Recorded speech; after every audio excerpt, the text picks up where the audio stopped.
نحمده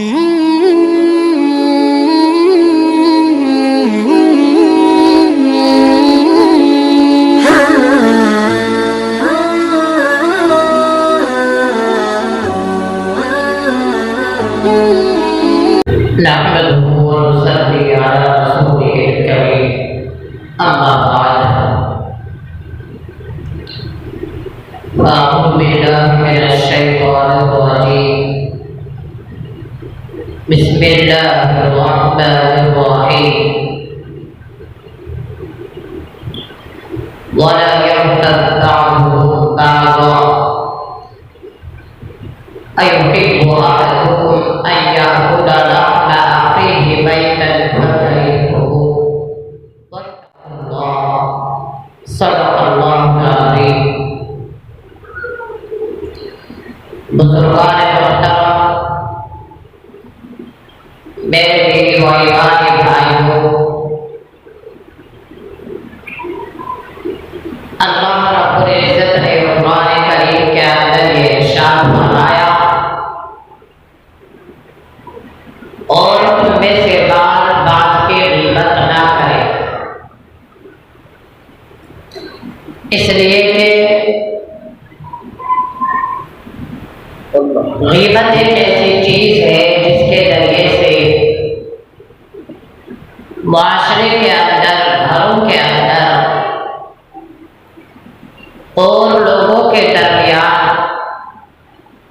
فساد پیدا ہوتا ہے، لڑائیاں ہوتی ہیں، جھگڑے ہوتے ہیں، جس کے نتیجے میں معاشرہ خراب ہوتا ہے، دلوں میں دوریاں پیدا ہوتی ہیں، محبتیں ختم ہو جاتی ہیں، آپس میں دوسرے سے لوگ بھیڑ جاتے ہیں۔ اسی لیے اللہ رب العزت نے قرآن کریم کے اندر یہ کہا کہ تم میں سے بعض بعض کی غیبت نہ کرے۔ اگر ہم معاشرے کا جائزہ لیں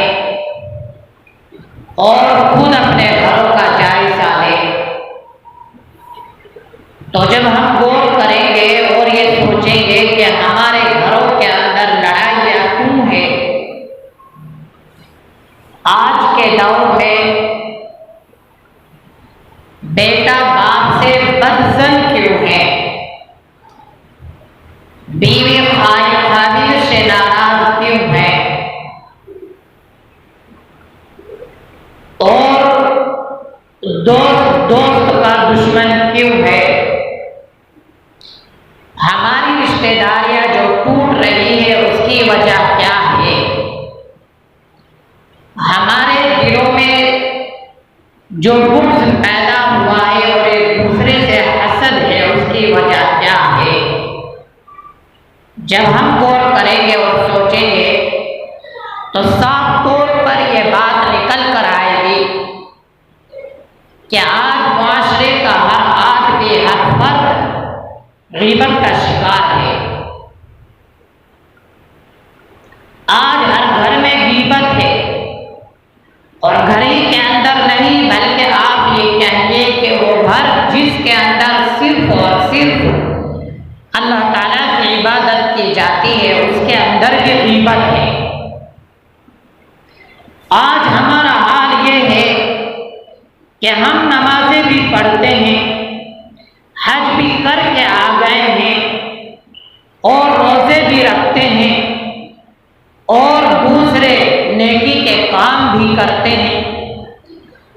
لیکن جب ہم نماز پڑھنے کے لیے آتے ہیں اور پہلی صف میں بیٹھ کر بھی ہم غیبت کرتے ہیں۔ آج چوراہوں پر، گلیوں میں، بازاروں میں لوگ خالی بیٹھے ہوئے اور ایک دوسرے کی غیبت کر رہے ہیں، جس کو قرآن کریم نے کہا أَيُحِبُّ أَحَدُكُمْ أَن يَأْكُلَ لَحْمَ أَخِيهِ مَيْتًا فَكَرِهْتُمُوهُ، کیا تم میں سے کوئی یہ پسند کرے گا کہ وہ اپنے مردار بھائی کے گوشت کو کھائے؟ تو تم اس کو ناپسند کرو گے۔ اور قرآن کریم نے یہ بات اس لیے فرمائی کہ جس آدمی کی غیبت کی جاتی ہے اس کو کچھ معلوم نہیں کہ اس کے بارے میں کیا کہا جا رہا ہے، اسی طریقے سے مردار کو کچھ معلوم نہیں کہ اس کے ساتھ کیا کیا جا رہا ہے۔ تو جس طریقے سے مردار کو معلوم نہیں کہ اس کے ساتھ کیا رویہ اپنایا جا رہا ہے، اس کے ساتھ کیا کیا جا رہا ہے، تو اسی طریقے سے جس کی غیبت کی جا رہی ہے اس کو بھی معلوم نہیں کہ اس کے بارے میں لوگ کیا کیا باتیں کر رہے ہیں۔ آج یہ زبان جب استعمال ہوتی ہے اور گندے بول نکلتے ہیں تو معاشرے میں لڑائی لگوا دیتی ہے، معاشرے میں جھگڑا کروا دیتی ہے۔ اللہ تعالیٰ کے نبی صلی اللہ علیہ وسلم نے حضرت معاذ رضی اللہ تعالی عنہ سے فرمایا، معاذ، یہ کہا کہ معاذ، اور اپنے انگوٹھے اور انگلی سے اپنی زبان کو پکڑی اور یہ کہا کہ معاذ، اس سے بچو، اس لیے کہ جہنم میں سب سے زیادہ گرانے والی چیز یہ زبان ہے، اس لیے اپنی زبان سے بچو۔ یہ چھوٹے سا گوشت کا ٹکڑا ہے، لیکن جب اس کے ذریعے سے فساد پھیلتا ہے تو گھر تباہ ہو جاتے ہیں۔ آج گھروں کا یہی حال ہے، جتنے گھر ویران ہوئے ہیں، جتنے برباد ہوئے ہیں، اگر اس کے اوپر غور کیا جائے تو زیادہ تر بات یہ نکل کر آئے گی کہ کوئی نہ کوئی ایسا آدمی رہا ہوگا کہ جس نے باتوں کو بڑا چڑھا کر پیش کیا ہوگا اور ایک دوسرے کی غیبت کی ہوگی۔ آج ہم ہی لوگ بھائی کو بھائی سے لڑوا رہے ہیں، باپ کو بیٹے سے لڑوا رہے ہیں۔ آج ہم ایک دوسرے کو آپس میں محبتوں کو ختم کروانے والے بنے ہوئے ہیں، اور اس لیے ہے کہ ہم نے اس کو گناہ نہیں مانا، اس کو ہر کوئی گناہ نہیں سمجھتا، اس لیے کہ شیطان بہت بڑا تاجر ہے، اس کو معلوم ہے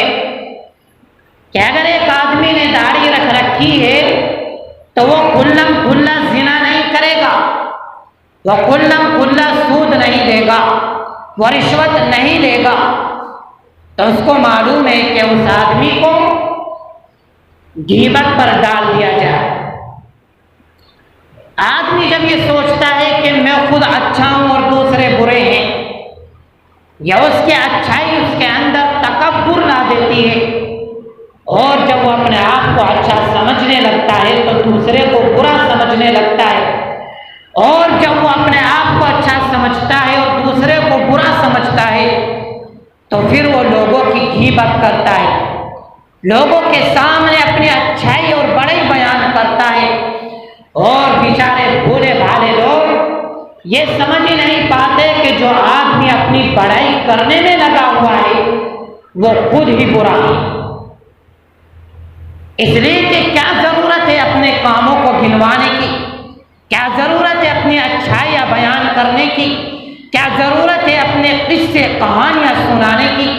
اگر کوئی آدمی اپنے آپ کے قصے بیان کرتا ہے، کہانیاں بیان کرتا ہے اور یہ کہتا ہے کہ میں فلاں ہوں، ڈبل پیسہ ہوں، تو آپ یہ سمجھیے کہ وہ دوسرے کو نیچا گرا رہا ہے، یہی غیبت ہے۔ آج ہمارا حال یہی ہے کہ ہم اپنی باتوں کو شروع کر دیتے اور یہ نہیں سمجھتے کہ ہماری زبان سے جو الفاظ نکل رہے ہیں اس سے معاشرے کا کیا حال ہوگا۔ اگر ہم سے کوئی کام کروا لیا جائے تو ہم اپنے آپ کو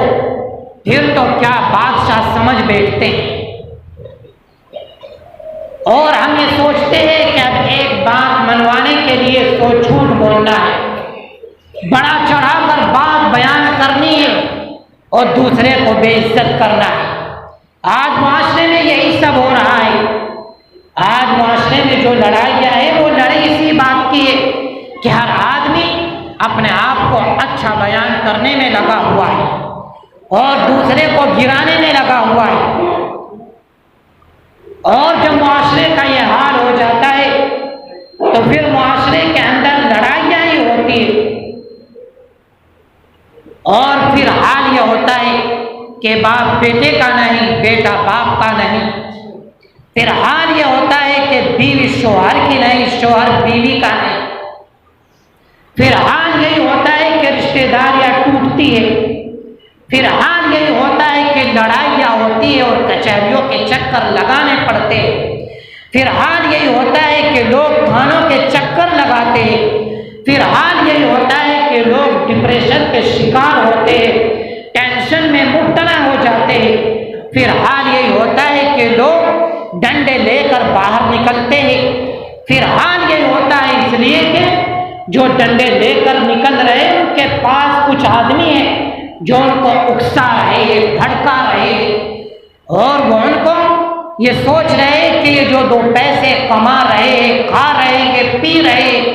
ان کے گھروں کو برباد کر دیا جائے۔ یہی حال ہے۔